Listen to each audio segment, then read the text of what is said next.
I'm so glad that you're here with me today.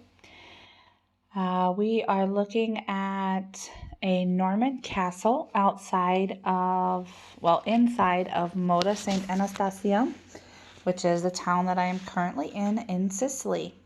So I'm going to read you a little bit about the castle while we look at some pictures here. So the church at the beginning, Le Chiese, is the Church of Santa Maria de Rosario.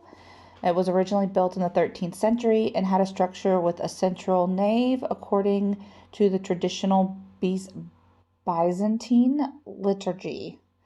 It gradually grew in the 15th and 16th century, and its form became a Latin cross. The current bell tower was added to the church after the 18th century. The mother church is located in the village near the tower and is accessible by the Castle Road, which is very steep, by the way. Inside, there is a valuable altarpiece and the painting of Our Lady of the Rosary belonging to the school of Uncinetto da Messina, a crucifix of the 15th century. The bell tower is engraved with a Latin inscription that recalls the year of its relocation, 1835. Not far away is the Church of Immaculate Conception, which represents the oldest religious structure in the territory of Motta. It traces back to medieval times, but it was rebuilt in the 17th century. The church was probably the first building to guard the relics of the patron Saint Anastasia.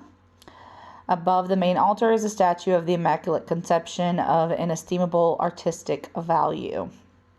The castle of Motta was designed for defense and was built by the Norman Count Roger I of Hauteville around 1074.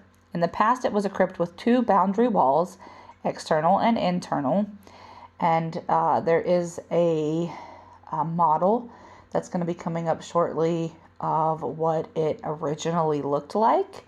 Now there's only the tower still standing and part of a wall. There is the original,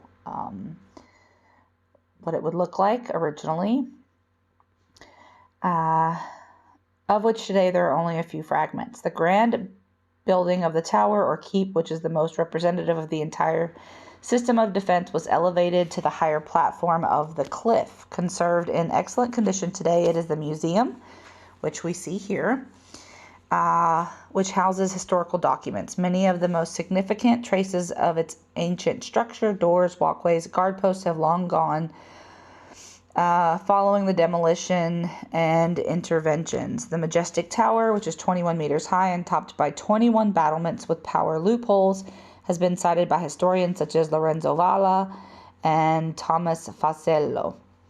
They are related to the story of captivity of Count Bernardo Cabrera at the beginning of the 15th century.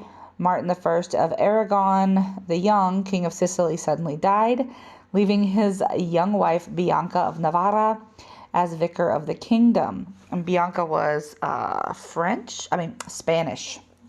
She was Spanish. Eventually, he was captured near Catania.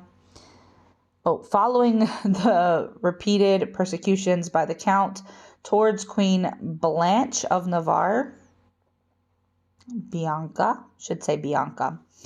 eventually, he was captured near Catania and delivered to Sancho Ruiz de Lihori, the admiral of the realm. He was brought to Motta and imprisoned in the deep water reservoir of the tower, which at the time was empty.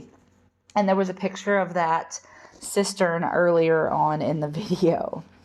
A few days later, it rained in abundance, and Sancho, wanting to give him a severe lesson to avenge the harassment he caused to Queen Bianca, opened the aqueducts, and gradually the tank was filled. He saw Bernardo float with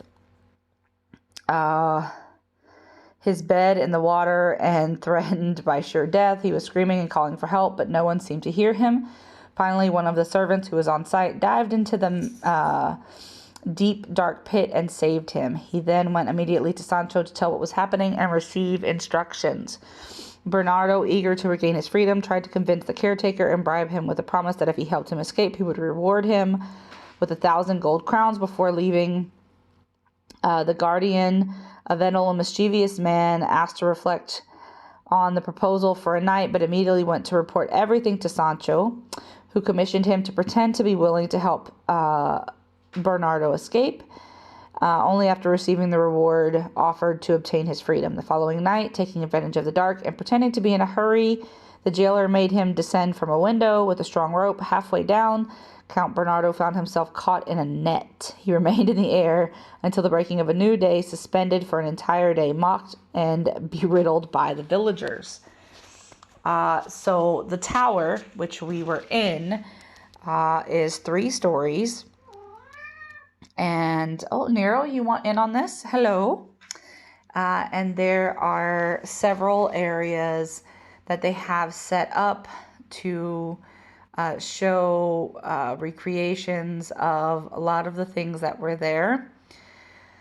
There are some very stunning views, which you have seen. I was reading from the brochure that we were given.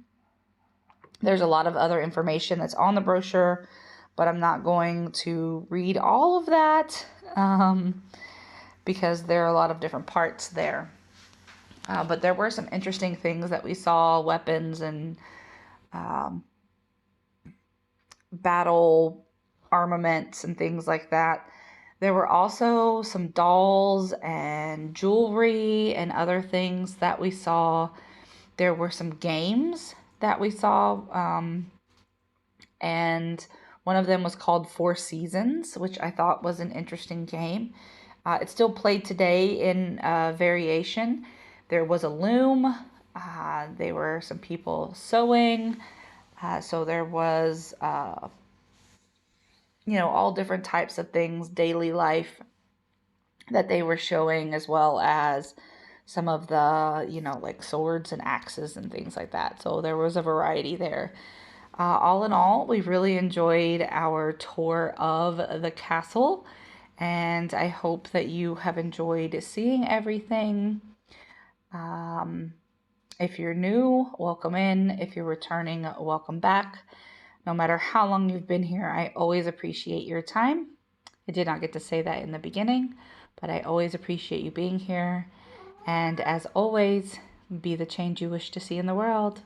Ciao bella!